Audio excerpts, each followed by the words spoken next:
Halo teman-teman, perkenalkan nama aku Riri Sislandi Tias. Aku mahasiswi dari Universitas Pelita Bangsa. Nah, pada kesempatan kali ini kita akan membahas topik yang sangat penting untuk di dunia kerja dan organisasi, yaitu ruang lingkup perilaku organisasi. Nah, gimana sih perilaku individu atau kelompok dalam suatu organisasi mempengaruhi produktivitas, budaya kerja, dan keberhasilan organisasi itu sendiri? Yuk simak penjelasannya. Nah, teman-teman sebelumnya ada tahu belum nih perilaku organisasi itu apa?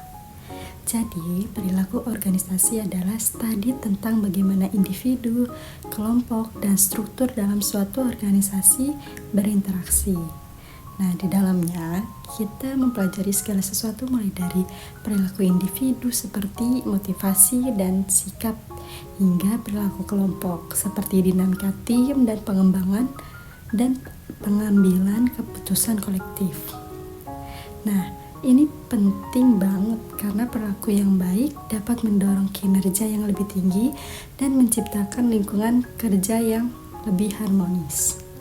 Nah, selanjutnya kita akan membahas beberapa topik yang termasuk dalam ruang lingkup perilaku organisasi. Nah, pertama kita punya perilaku individu. Nah, bagaimana sih seorang individu berperilaku di tempat kerja? Ini termasuk apa yang memotivasi mereka untuk bekerja, bagaimana persepsi mereka terhadap pekerjaan, dan sikap mereka terhadap rekan kerja dan atau tugas kerja mereka. Nah, misalnya ada teori motivasi yang sangat terkenal seperti teori Maslow. Nah, dengan hierarki kebutuhannya yang menyebutkan bahwa kebutuhan dasar harus dipenuhi dulu. Nah, baru orang akan terdorong untuk mencapai tujuan yang lebih tinggi. Pahami hal ini, maka kita bisa lebih mudah memotivasi anggota tim yang lainnya. Nah, selanjutnya ada yang tak kalah penting, yaitu kepemimpinan.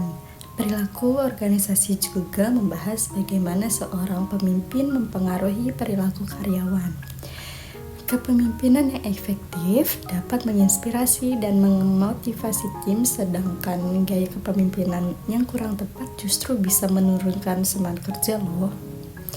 Nah, berbagai teori kepemimpinan seperti teori gaya kepemimpinan dan teori kepemimpinan transformasional mengajarkan kita bagaimana cara-cara tertentu dalam memimpin dapat mempengaruhi dinamika dan kinerja tim. Nah, teman-teman, budaya organisasi juga menjadi topik yang tak bisa dilewatkan. Jadi, setiap organisasi memiliki budaya yang tercermin dari nilai-nilai, norma, dan keyakinan yang dipegang oleh anggotanya. Juga budaya ini mempengaruhi bagaimana anggota berinteraksi satu sama lain dan bagaimana mereka menghadapi tantangan dalam pekerjaan. Organisasi dengan budaya yang kuat dan positif cenderung memiliki tingkat kepuasan kerja yang lebih tinggi dan tingkat turnover yang lebih rendah loh. Kemudian kita punya komunikasi organisasi ini. Tanpa komunikasi yang efektif, kesalahan bisa terjadi dan pemahaman yang kurang jelas dapat menimbulkan masalah. Nah, proses komunikasi baik formal maupun informal sangat mempengaruhi kelancaran operasional organisasi loh teman-teman. Nah, jadi pemimpin yang dapat berkomunikasi dengan baik akan dapat mengurangi kesalahpahaman dan meningkatkan kolaborasi. Nah, selain itu ada konflik dalam organisasi. Konflik dalam organisasi juga tak jarang terjadi. Nah, konflik bukanlah suatu yang harus dihindari, tetapi bagaimana kita mengolahnya dengan sangat baik. Nah, konflik yang dikelola dengan baik bisa menjadi pendorong inovasi, sedangkan konflik yang tidak teratasi justru bisa merusak hubungan antar individu dan mengganggu kinerja tim. Dan terakhir, kita tidak bisa lupa tentang perubahan organisasi. Organisasi yang bisa beradaptasi dengan perubahan, baik itu perubahan teknologi, pasar, atau struktur internal, akan lebih mampu bertahan dalam jangka panjang. Nah, bagaimana sih cara organisasi mengelola perubahan dan bagaimana individu berperilaku terhadap perubahan ini akan mempengaruhi keberhasilan organisasi itu sendiri. Nah, teman-teman, jadi ruang lingkup perilaku organisasi itu sangat luas dan kompleks ya. Namun dengan memahami berbagai aspek yang telah kita bahas tadi, kita bisa menciptakan organisasi yang lebih efektif, efisien, dan tentunya menyenangkan bagi para anggotanya.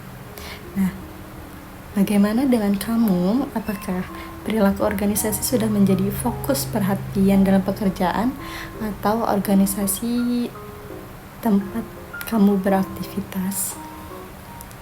Nah, untuk teman-teman, terima kasih sudah mendengarkan mengenai ruang lingkup organisasi ini.